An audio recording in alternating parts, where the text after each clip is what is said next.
রবিবার দিন যদি আমি কোর্টে না যাই, আমাকে আলগাই হইলো তুলি হইলো নিয়ে যাবে, বংশ নির্বংশ করে ফেলবে।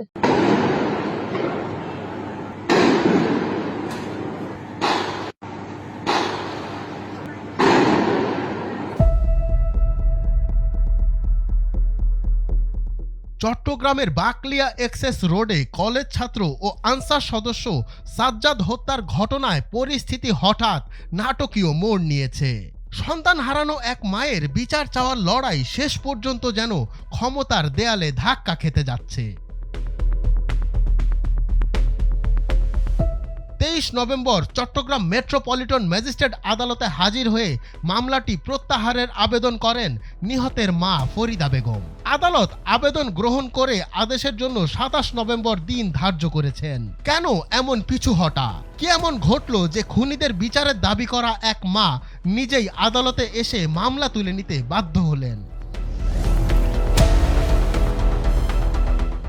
ফরিদা বেগমের দাবি, মামলার পরদিন থেকেই শুরু হয় বহুমুখী চাপ ও ভয় ভীতি প্রদর্শন। 20 নভেম্বর দ্বিতীয় মামলাটি করার পরই তার বাড়িতে গিয়ে মহড়া দেয় বহিষ্কৃত যুবদল নেতা এমদাদুল হক বাদশার অস্ত্রধারী লোকজন। যুবদল নেতাকর্মীদের বিরুদ্ধে দখলবাজি সহ নানা অভিযোগ উঠতেই দল যাকে বহিষ্কার করে। যুবদলের কেন্দ্রীয় কমিটি তাকে প্রাথমিক সদস্যপদ সহ সংগঠন থেকে অব্যাহতিও দেয়। বলা যায় তিনি দলীয় পরিচয় ব্যবহার করে দখলবাজির মতো কর্মকাণ্ডে জড়িত ছিলেন। মামলা একটা করছে, আর এই আরেকটা মামলা হয় নাকি, তুমি মামলা এটা তুলি ফেলো। এরপরে দিয়ে বাদশাহ ফোন করছে, ফোন করে আমাকে বলতেছে, আন্টি আপনি কাজটা করছেন যে ভালো হয়েছে, তো মামলাটা রবিবার আপনারা তুলি ফেলবেন। তখন বলতেছে যে রবিবার দিন যদি আমি কোর্টে না যাই, আমাকে আলগাই হইলো তুলি হইলো নিয়ে যাবে। বাদশাহ বলছে নিয়ে যাবে, নহলে আমার ছেলে আমার বংশ নির্বংশ করে ফেলবে।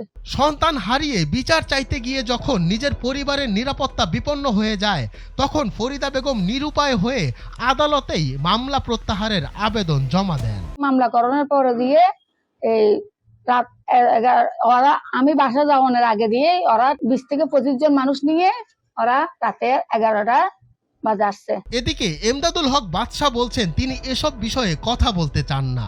এছাড়াও এ ঘটনায় তার কোনো সম্পৃক্ততা নেই। এটা আদালত বিষয়, মামলার বিষয়, এই বিষয়ে আমি কথা বলতে চাই না। মার সাথে কথা বলে এবং তদন্ত কর্মকর্তার সাথে কথা বলে এই আদালত এই বিষয় নিয়ে আমি কোনো কথা বলতে চাই না। যেটা আমাদের মামলার বিষয়, সেটি মামলার বিষয়, এই বিষয়ে আমি কথা বলতে চাই না। এটার সাথে আমার কোনো সম্পৃক্ততা নেই।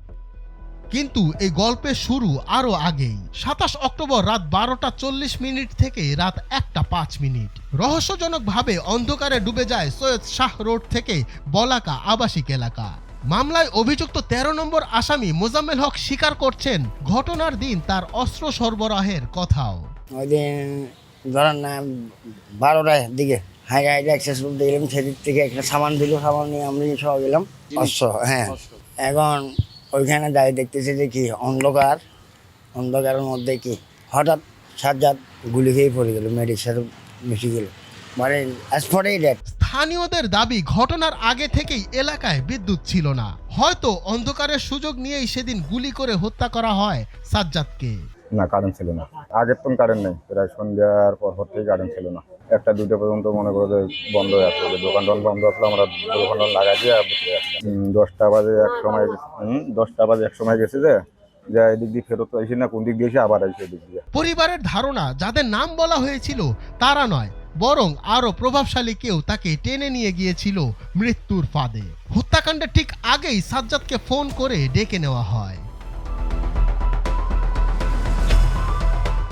এদিকে পুলিশ সূত্রে জানা যায় আধিপত্য বিস্তারকে কেন্দ্র করে মূলত দুই গ্রুপের সংঘর্ষ হয়। পুলিশ শুরুতে জানতে পারে আহতদেরকে মেডিকেলে নিয়ে যাওয়া হচ্ছে, তারপর খবর আসে একজন মারা যাওয়ার। আগে থেকেই ওদের একটা শক্তিশালী উইং ছিল, ওদেরকে বিতাড়িত করে আসলে ওরা আধিপত্য আর কি, যেটাকে আমরা বাংলায় আমরা তো জানছি যে 2-1 জনকে মেডিকেল নিয়ে যাওয়া হচ্ছে, 4-5 জনকে মেডিকেল নিয়ে যাওয়া হয়েছে, এরকম একটা খবর।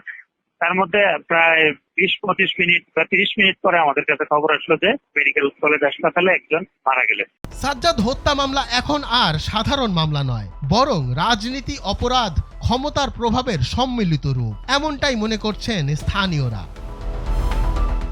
চট্টগ্রাম থেকে প্রতিনিধির পাঠানো তথ্যচিত্রে ডেস্ক রিপোর্ট, সময়ের আলো।